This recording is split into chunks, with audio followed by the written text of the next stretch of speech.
The single ring row is a really nice variation to throw in your rowing patterns to make your work a little bit more specific to the chin up and to help condition the bicep a little bit more. Just because the nature of the grip, you're going to be working the bicep a lot more in this close grip fashion, just like you would with potentially a chin up. So, you can use this as a standalone or as an accessory as well. And just as always with any ring rows, it's incredibly scalable. And you could even transition this into a single feet assisted chin up as well. So for the row, very, very simple. We already know what the row is. Elbows go back. We think about our lats. We think about our upper back. We try not to shrug as much, yeah?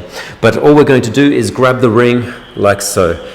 Palms supinated, which means palms facing you, hands close together. You can play with this a little bit in terms of where your hands sit. You'll notice a slightly different orientation of the wrist and hand as you pull, and then potentially you might get a slightly different sensation in your back. But the whole idea is that we have this close supinated grip. From there, as I mentioned, just like any other ring row, we can make this really easy by standing upright and working here, or we can make this a little bit harder by coming in, working here, so on and so forth until we go all the way down, making this the hardest variation here, or going even further down.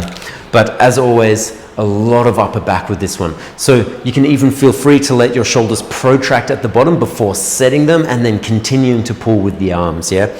So what that might look like is this. So at the bottom, I'm not staying rigid and contracted through my back. I can actually let myself relax a little bit. From there, I can start to pull the shoulders down and back into retraction. As I do that, I bend the elbows to come up.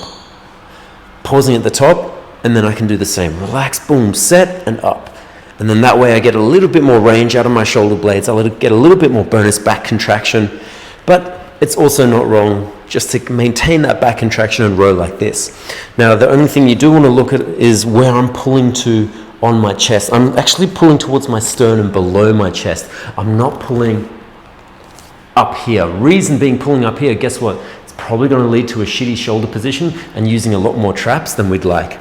So that's why you'll notice anytime, no matter where I position myself, the row is always aimed, or the ring is aimed towards my sternum or the bottom of the ribs, not the top of my chest.